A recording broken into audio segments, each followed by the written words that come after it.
Okay, so in this tutorial guide, I'm going to be showing you exactly how to position and orientate things in your game, namely parts, cameras, and attachments, as those are mostly what you use C-frames for, and that's what this video is about, C-frames. The only thing you need to know to go into this video is basically what a vector 3 is, what a position is, and what a world axis is, so x-axis, y-axis, z-axis.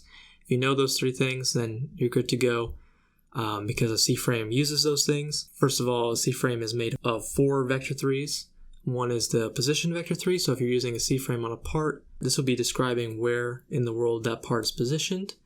And the other 3 vector 3s are the directional vectors for the faces of the part, the right vector, the up vector, and the back vector, and that describes how the part would be oriented.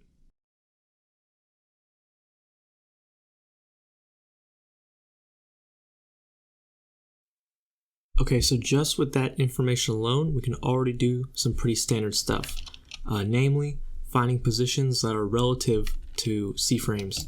So let's say I want to put this part A directly in front of this part B. So the way this part is looking, I want to put the part right in front of it. And I'm going to do that by taking the position of B and then adding the look vector of B times some amount, and that'll give me a position that's directly in front of it. So if I go ahead and do B.position, or I'm sorry, I want to change the position of A. So I'm going to do A.position equals B.position plus B.cframe to get its look vector. Now I can do Z vector and negate it to go forward, or I can do look vector to go forward. Either way works. And then multiply it by some amount, let's say 10 studs, and then I run that. And I've now positioned part A to be 10 studs in front of part B. So this isn't aligned with any world axis. It's exactly where this part is looking. Let's say I want to throw this into a loop.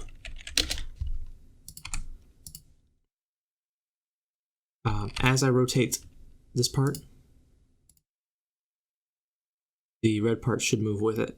So it's always 10 studs in front of it, almost like an attachment would be.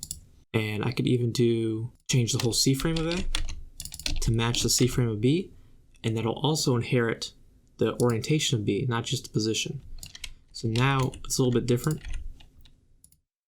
Now I've got part A also matching the rotation of part B. See?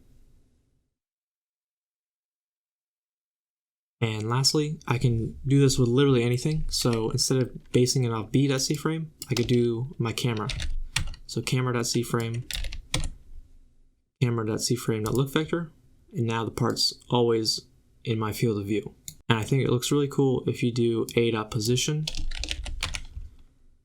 equals camera.cframe.position plus camera.cframe.look vector. It kind of looks like you're rotating around the part, but really you're rotating the camera and the part's being put in front of the camera, but without any rotation applied. So it kind of looks like you're rotating around the part, but not really. Okay, so before we can move on to anything more advanced, we need to talk about the difference between world space C-frames and object space C-frames.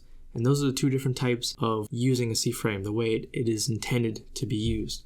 Now, if I go ahead and look at this part and I were to look at what C-frame is inside of it, it would basically be an instruction set from how to get from the origin to where that part is, and also how to orientate, such that it's looking this way, right is that way, up is that way, etc. For an attachment, they're written in terms of how to get from the object that they are attached to where they are. So this attachment C-frame is the object C-frame multiplied by the attachment C-frame.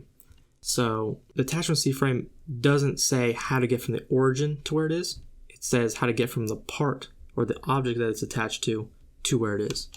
Okay, so if I go ahead and move this part or rotate it in any way, the attachment will move with it. Even though I'm not changing the C-frame written inside the attachment, not changing its C-frame at all, but since I'm changing the C-frame of the object that it's attached to, and that's what it's basing its origin off of, its actual world space C-frame is changing. Now to get an attachment's actual world space C-frame, what you do is, and this is how it does it internally to figure out where it should actually be, right, is to take the C-frame of the part that it's attached to and multiply that by the C-frame written inside the attachment. So an attachment's real world C-frame is the part C-frame times the attachment C-frame. So to demonstrate that, I'm going to move this blue part exactly where the attachment is. Okay, so what I'll do is I'll do b.cframe equals a.cframe times a.attachment.cframe. And if I run that, you'll see I've successfully moved the blue part to exactly the position and orientation of this attachment. Now that's called a two world space conversion. What I did is I took the world space of A, the object space of the attachment, and I did a two world space conversion. So this is a world space C-frame, object space C-frame. In this order, from world times object, you get a new world C-frame that is exactly where it's supposed to be.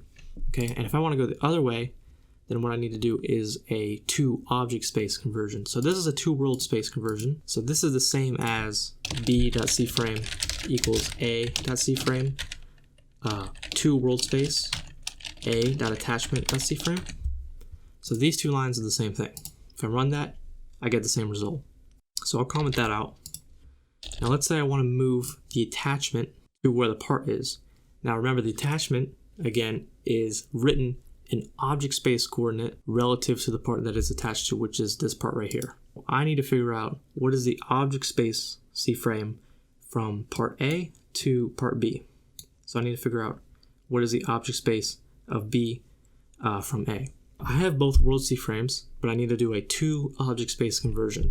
So I'll do a.attachment.cframe because I'm going to be changing the C-frame of the attachment.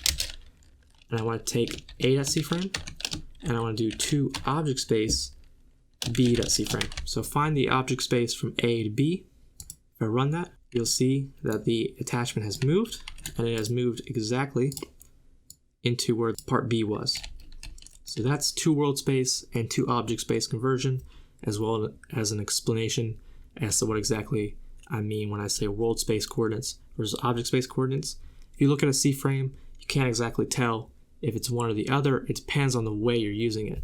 All right, so I'm just going to go ahead and start building some C-frames from scratch. I'm just going to be manipulating this blue part that I've named part B. To just build a positional C-frame from scratch, we just use the constructor cframe.new. So this is a function of the C-frame library that lets you build a C-frame for 3 numbers or a vector to give its position. I'm going to go ahead and say this C-frame is going to be 15 units on the x-axis and then 0 on the y and z, and this should put it 15 units to the right of the world axis because the x-axis is the right axis. So if I'm going positive in that direction, I go to the right. So this is the world axis, this is forward, this is right, and this is my part, and it is looking forward. So the thing about cframe.new is you can give it a position, but it's going to have default orientation. So the right vector, the up vector, and the back vector for my part is the exact same as the world axis. So it's synonymous. The world, I've got my right, my up, and my back. The complementary function to cframe.new would be cframe.angles. So this is a function that gives you identity position or default position, which is basically the origin position, so 0, 0, 0, so to speak, on x and y and z, but allows you to rotate the rotation matrix by a certain number of radians on the x, y, and z axis in that order. Typically, when you use angles, you only want to change one angle at a time. I'm just going to go ahead and, for example, change the y-axis by 1 radian, and that's going to give me an orientation change where this part will go from looking in the same way as the world axis forward to rotating over this way.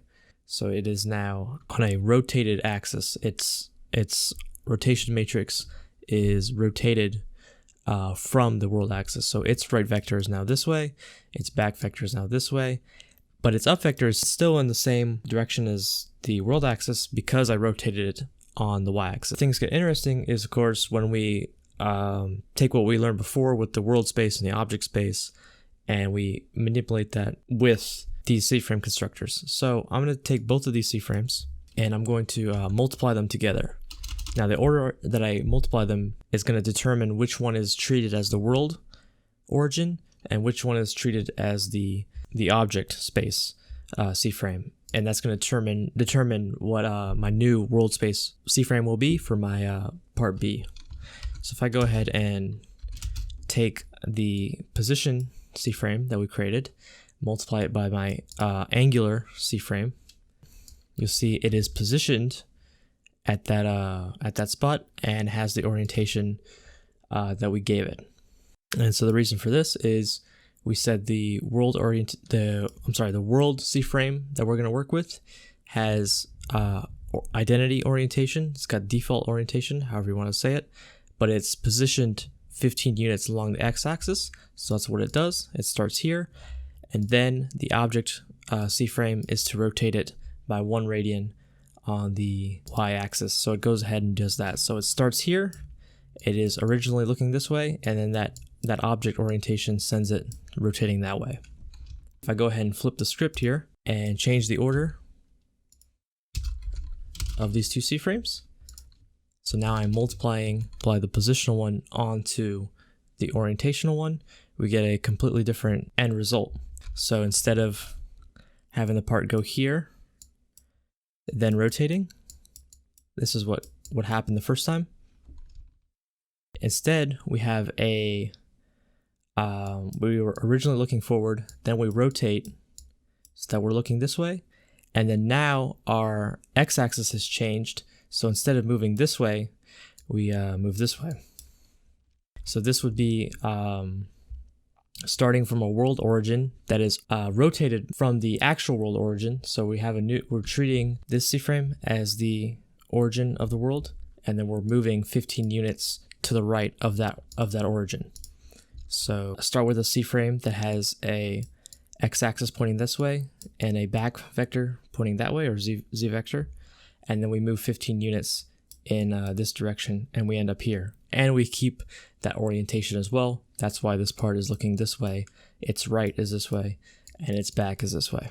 Let's say I wanted to take that same part that was in the workspace, and on the local script I wanted it to appear as if that part was always CFramed to be 10 studs to the right of a player. I would take the root of that player and I would treat it as my world CFrame, as my origin, and then I'd take a offset object CFrame to the right, and then I would multiply that object offset onto my world origin, and that would give me the result that I want. And so what that ends up being is I have this part that's always, regardless of how I move or how I orientate, that part is always 10 studs to my right. So that's just a quick example. I got a video that I'm working on that's all about CFrame examples. So this is kind of like an intro to CFrames, but I got one that's just examples, starting from very simple ones to more ones that you would actually see in a game that are a little bit more advanced. We're just going to go over 2 functions that make manipulating CFrames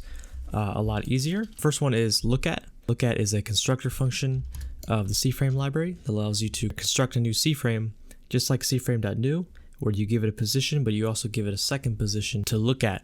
So that CFrame will position where you say it to position, but then it will also orientate itself so that it looks toward that second position. So if I want this red part to look towards the blue part, I can go ahead and just say a.cframe equals cframe.lookat, and I need 2 vector 3s. I will use a.cframe.position, so grab the position out of a CFrame, and then for my lookat position, I will use the position of b CFrame. So a.cframe.position, comma b.cframe.position. I could also just say a.position and b.position since they're parts. So go ahead and run that.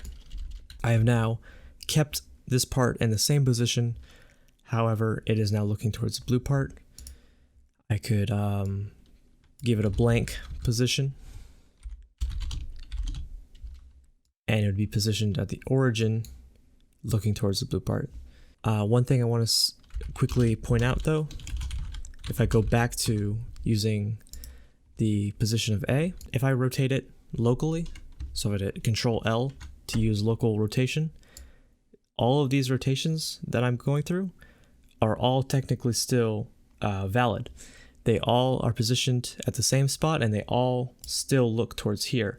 It all just depends on what the definition of up is when you're using lookat. And you can change the definition of the up vector by specifying it. So if I run this again, note how the attachment is to the right of the part. So it's looking towards the blue part, and this attachment is to its right.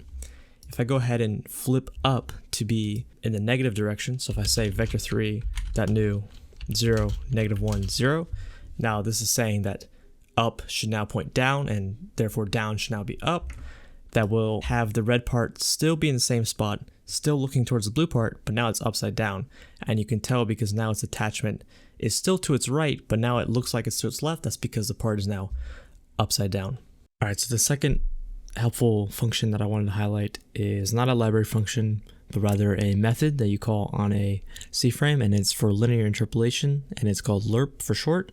So you take a CFrame and you call Lerp on it with another CFrame that is your goal CFrame that you want to interpolate to, and the amount of interpolation that you want to go ahead and do. So if I wanted to take this red part and I wanted to interpolate it towards another part, and let's say I wanted to go halfway from this part, from the red part towards the blue part, then I would do the red part CFrame interpolated with the blue part CFrame with an interpolation of 1/2 or 0.5. So I'll go ahead and do that. a.cframe equals a.cframe, call the Lerp method, pass in the CFrame of B, and then I will go ahead and put 0.5, and that goes and puts it halfway, not only positionally but rotationally, so it interpolates both position and orientation. This is really common to do this in sort of an animation or a loop. So let's say I wanted to do a loop from 1 to 100, and I wanted to Lerp 100 steps. Let's call a wait every frame, or every loop I should say. And I have to keep the start CFrame static. So I'll say local start equals a.cframe, and then instead of replacing because a.cframe is changing, so I have to keep this static, go ahead and just say take that start CFrame, take the goal CFrame, and then we'll go ahead and say I divided by 100, and I will get 1 divided by 100, then 2 divided by 100, and then I'll go in steps of 100ths, and that should interpolate in a smooth animation. So this is what it's really commonly used for, but it can be used for all sorts of things, you know, cameras and stuff like that. It's not just tweening. If I were to go ahead and put this into another loop itself,